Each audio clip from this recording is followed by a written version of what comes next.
যেহেতু ঠান্ডার সময় আমরা বেশি বেশি সতর্ক থাকব যাতে আমাদের কোনো ধরনের বেমার আজারে আক্রমণ করতে না পারে। বিসমিল্লাহির রহমানির রহিম। আসসালামু আলাইকুম প্রিয় দর্শক, আব্দুল ফার্মিং লাইভ ইউটিউব চ্যানেলের পক্ষ থেকে আপনাদেরকে সবাইকে সাদর আমন্ত্রণ। দর্শক, বর্তমান ঠান্ডার মৌসুম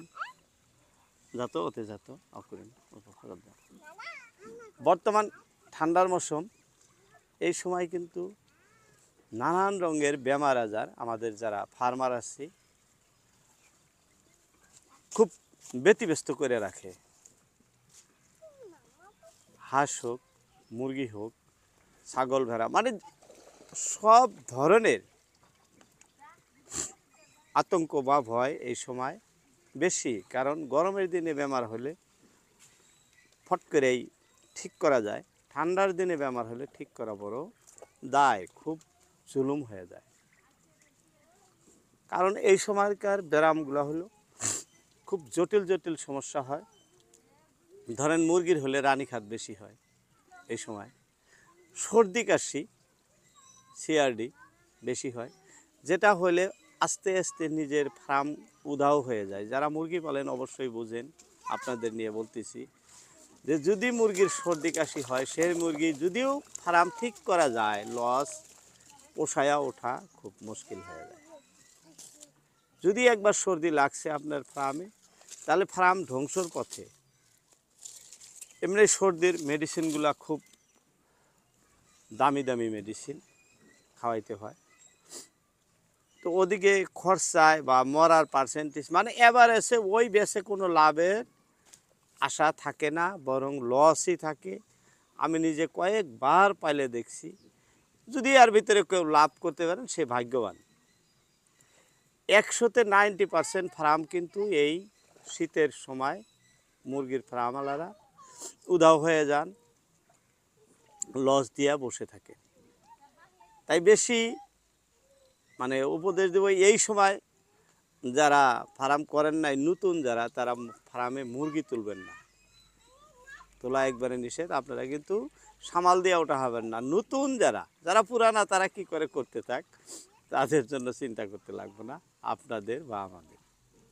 তারা কম বেশি বাঁচাইতে পারবো, তবে কষ্টকর, লাভ খুব কম হয়। যাই হোক, দ্বিতীয়, হাঁসের এই সময়, মুরগির ব্যাপারে বললাম, হাঁসের এই সময় ডাক প্লেগ ব্যবহার হয়। ফার্স্ট আপনার হাঁসের নাকে যে এরকম সেনসেন করবো, সাউন্ড আসবো, সর্দি লাগবো, অল্প অল্প চুনা পায়খানা করব, ঘাটটা আস্তে আস্তে ভিতর দিকে দিব। এটা হঠাৎ কিন্তু করে এই বর্তমান হাঁসগুলা যেটা বেমার খাওয়া লক্ষণ কমায়া দিব, ভিতর দিকে দিব। দেওয়ার লাই পরে লাই দেখবেন কোনো সময় পাতা পাতা কয়েকটা পায়খানা করে, কোনো সময় কমে নাকে মুখে আসবো, চোখে রক্তর ছিটা দাগ আসে। এবং পানি এরকম হয়, কোনো টাইমে পানি মুখে তুলতে পারে না, কোনো রকমে পানি খায়া জীবন ধারণ করে।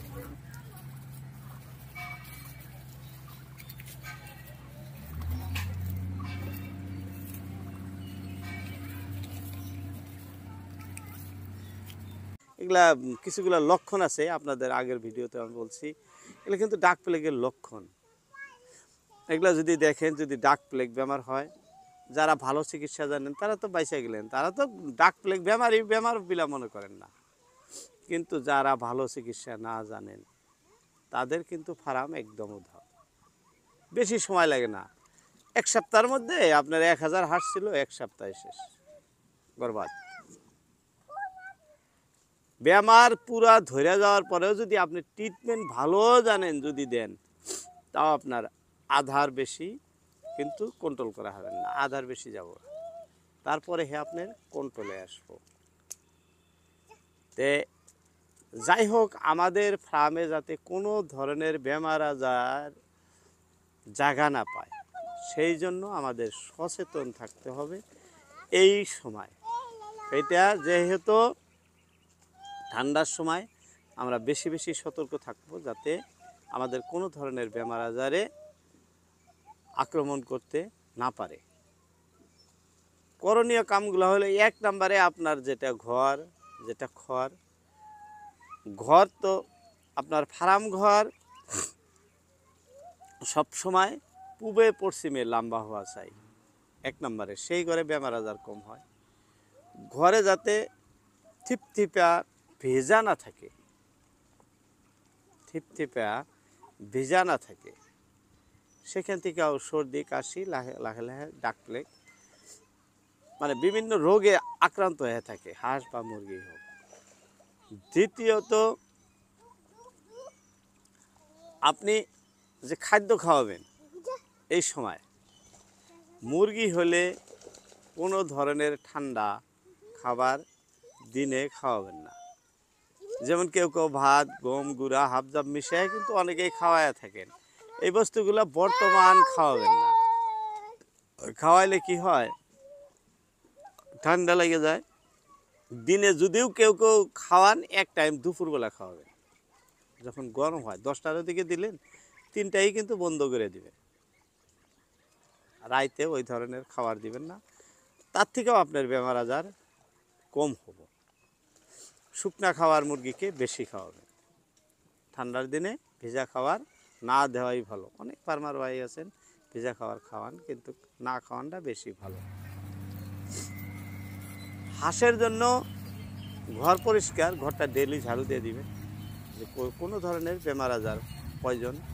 ঝাড়ুর বাড়ি খেলে খুব কম থাকে, এটাও একটা ওষুধ। যদি ডেইলি আপনার ঘরটা পরিষ্কার করা হয়, সেটা একটা ওষুধ। অনেকেই গুঁড়া দিয়া পালেন ঠান্ডার দিনে, পাকা ঘর যারা, অনেক গুঁড়ার একটা লেয়ার দিচ্ছেন, কাঠের গুঁড়া হোক বা ধানের তুষ হোক। এটা ধানের তুষ ভালো জিনিস।